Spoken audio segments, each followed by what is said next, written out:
Bonjour, bonsoir. J'ai quelque chose de très court à partager avec toi. Est-ce que tu sais ce que tu es? Pourquoi je te pose cette question? Parce que il y a un constat que je fais. C'est que le chrétien, à force de ne pas avoir l'habitude de lire, méditer et comprendre la parole de Dieu, j'ai compris, c'est comme si on ne comprend pas réellement notre rôle, notre mission sur terre et ce qu'on est et ce qu'on a. J'aimerais te poser la question, est-ce que tu sais que tu es la solution de Dieu pour le diable? Lorsque Dieu est en train de dire qu'il a précipité le diable dans Apocalypse, c'est là où il a envoyé l'homme. Donc c'est là où j'ai compris, c'est que Dieu, quand il a vu ce que le diable est, il a préparé une solution céleste, spirituelle, pour venir contrecarrer le diable. En d'autres termes, dans l'homme, Dieu a mis le corps, l'âme et l'esprit. Cela veut dire qu'il a mis tout ce que Dieu est. Dieu aussi est trinitaire.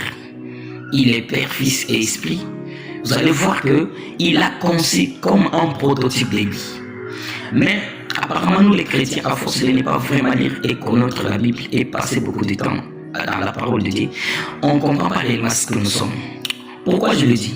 Si vous voyez combien les chrétiens prient quand il s'agit de prier pour les sorciers, si vous voyez combien les chrétiens prient quand il s'agit de la fin de l'année, il y a des magiciens, il y a des gens qui font des alliances, il y a des gens qui préparent beaucoup de choses. Si vous voyez combien on prie pendant ces mois et pendant le mois de janvier, vous allez vous rendre compte qu'apparemment on prie avec Père. Je n'en disconviens pas qu'on ait beaucoup de temps de prier, non, c'est bon. Mais ce que je suis en train de craindre, c'est que tu commences à prier parce qu'on t'a dit qu'il y a un sorcier dans votre quartier. C'est parce que tu as une autre attitude, parce que tu te dis que la maison où tu te trouves, c'est la maison de l'homme des sciences. C'est parce qu'on t'a dit que lui, il a l'argent des sciences, il a l'argent des saints, il a l'argent des sacrifices. Lui, c'est un... Mais pourquoi? Parce que, quand ils savent qu'ils sont avec les chrétiens, ils n'ont pas peur. Mais nous, apparemment, quand on est avec eux, on a peur. Surtout quand on est dit, prie pour les lois, prie pour des accidents, des morts, des brisques. Bien aimé, si un homme de science, qui apparemment est dans la science négative, sorcellerie qu'on l'appelle, fait des incantations et il dit, bon, ce véhicule, aujourd'hui, il y aura un accident dans cet avenir.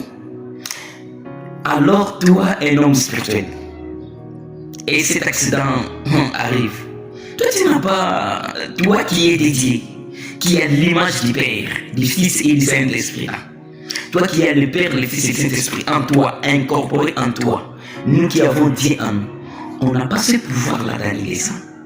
Écoutez-moi très bien, écoutez-moi. Laisse-les faire des incantations. Mais il suffit que toi tu dises, moi ce que je dis c'est ce qui va se faire et tu crois. C'est ce que je suis en train de dire. Il ne suffit pas d'avoir une grande foi. Il suffit seulement de croire que ce que tu as dit va arriver et de ne pas douter, tu les verras s'accomplir. Frère, sœur, tu n'es pas un homme charnel ou un homme physique qui tente de devenir spirituel. Non, on ne prie pas pour devenir des hommes spirituels. On est déjà des esprits qu'on a mis dans des corps. Les corps, notre enveloppe ici n'est pas ce qu'on est. En réalité, dans l'homme, ce n'est pas ce qu'il voit, c'est l'esprit. Bien-aimé, tu n'es pas ce corps que tu vois, tu es plutôt l'esprit. Alors, il ne faut pas croire que pour que tu deviennes spirituel, pour que tu commandes les esprits, pour que tu commandes les sorciers de ta famille, il faut que tu sois à l'église. Non, partout où tu es, tu peux dire calme-toi. Partout où tu es, tu peux dire élévante-toi. Partout où tu es, tu peux chasser la maladie. Tu n'es pas seulement chrétien parce que tu es à l'église. Et d'ailleurs, Jésus qui est notre modèle, la majorité de ces miracles, il ne les a pas accomplis à l'église. Frères et sœurs, est-ce que vous savez que tout ce que Jésus a fait sur terre, il n'a rien fait en tant que Dieu? Ah ça, je sais que ça va un peu t'étonner, mais j'aimerais te dire la vérité. Tout ce que Jésus a accompli sur terre, il l'a fait en tant qu'homme. Il nous a donné le modèle et c'est pourquoi il a dit, vous tous qui croirez à moi, vous tous qui croirez en moi, qui croiront en moi, vous allez faire les plus grands miracles que ce que j'ai fait. Vous savez, Élie, sachant ce qu'il est, ce qu'il a et c'est lui qui est derrière lui et c'est lui qui a signé son ordre de mission. Je parle du combat qui était au Mont Carmel avec les prophètes de Baal. Élie, lui, c'est 450 prophètes de Baal. Donc le problème c'est qu'Élie savait, Élie croyait qu'il était seul. Et il n'imaginait pas qui était derrière lui. Et il n'imaginait pas qui pouvait prendre sa parole et l'exécuter. Est-ce que vraiment la parole d'Élie avait le pouvoir d'arrêter les ciels? Ou c'était plutôt Dieu qui avait la capacité d'arrêter les ciels par la parole de son roi ou de son serviteur? Écoutez-moi très bien. Pendant que le prophète de Baal, Élie n'a pas dit que vous, prophète de Baal, ne priez pas. Oh, Élie n'a pas dit non, vous.